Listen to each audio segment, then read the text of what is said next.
Jayakumar sir, നിലവിലുള്ള cancer ട്രീറ്റ്മെൻറ്റുകൾ എന്തൊക്കെയാണ്?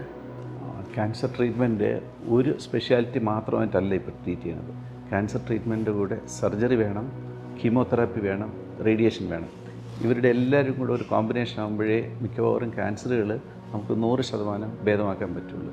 ഉദാഹരണമായിട്ട് നമ്മൾ ബ്രസ്റ്റ് ക്യാൻസർ എടുക്കുകയാണെങ്കിൽ പണ്ടൊക്കെ സർജറി മാത്രം ചെയ്ത് മുഴുവൻ എടുത്ത് മാറ്റും. ഇപ്പോഴങ്ങനെയല്ല. ബ്രസ്റ്റ് ക്യാൻസർ ഒരു സിസ്റ്റമിക് ഡിസീസാണെന്ന് മനസ്സിലാക്കിയിട്ട് അതിന് കീമോതെറാപ്പി വേണ്ടി വരും, നേരത്തെ പറഞ്ഞ പോലെ ടാർഗറ്റഡ് തെറപ്പി വേണ്ടി വരും, ഹോർമോൺ തെറപ്പി വേണ്ടി വരും, മിക്കവാറും പേഷ്യൻസിന് റേഡിയേഷൻ ചികിത്സയും കൂടി വേണ്ടി വരും. അപ്പോൾ ക്യാൻസർ എന്ന് പറഞ്ഞാൽ ഒരു ട്യൂമർ ബോർഡ് ഫോം ചെയ്ത് നമ്മളെല്ലാ സ്പെഷ്യലിസ്റ്റും കൂടി ഇരുന്നിട്ട് ഡിസ്കസ് ചെയ്തിട്ട് ആർക്കൊക്കെ ഏതൊക്കെ സമയത്താണ് ഏതൊക്കെ ട്രീറ്റ്മെൻറ്റ് മുന്നോട്ട് കൊണ്ടുപോകണം. അപ്പം കീമോതെറാപ്പി വേണം, റേഡിയേഷൻ വേണം, സർജറി വേണം, ടാർഗറ്റഡ് തെറപ്പി ചില പേഷ്യൻസിന് വേണം, ചിലർക്ക് ഹോർമോൺ തെറപ്പി വേണം. ഇങ്ങനെ ഒരു കോമ്പിനേഷൻ കൊണ്ടാണ് നമ്മൾ ക്യാൻസർ കംപ്ലീറ്റ് ആയിട്ട് ചികിത്സിച്ച് ഭേദമാക്കുന്നത്.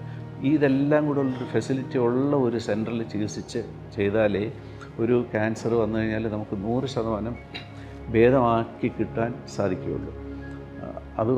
അതിന് മുന്നേ ആയിട്ട് നമ്മളതിൻ്റെ പെത്തോളജി നോക്കണം. പെത്തോളജി നോക്കിയിട്ടാണ് നമ്മൾ ഒരു തീരുമാനം എടുക്കുന്നത്. ഏത് മരുന്നാണ് ആ രോഗിക്ക് ടാർഗറ്റ് ചെയ്യും, അല്ലെങ്കിൽ രോഗിക്ക് എഫക്റ്റീവ് ആവും, അല്ലെങ്കിൽ അതുപോലെ തന്നെ സർജറി, ഏത് ടൈപ്പ് സർജറി. ഇപ്പോൾ ബ്രസ്റ്റ് ക്യാൻസർ ആണെങ്കിൽ കൺസർവ് ചെയ്യണോ അതോ ഫുൾ എടുക്കണോ, അല്ലെങ്കിൽ ഇപ്പം നേരത്തെ മലാശയ ക്യാൻസറിൻ്റെ കാര്യം പറഞ്ഞല്ലോ, അപ്പം സ്റ്റോമ ഇല്ലാത്ത ട്രീറ്റ്മെൻറ്റ് ഇപ്പോൾ ഏതൊക്കെയാണ്, അതെല്ലാം നമ്മളൊരു ട്യൂമർ ബോർഡ് ഡിസിഷൻ എടുത്തിട്ടാണ് ട്രീറ്റ് ചെയ്യുന്നത്. അപ്പോൾ ഇതെല്ലാം കൂടെ ഒരു കോമ്പിനേഷൻ കൊണ്ടിട്ടാണ് ക്യാൻസറിനെ നമ്മൾ ചികിത്സിച്ച് മാറ്റുന്നത്.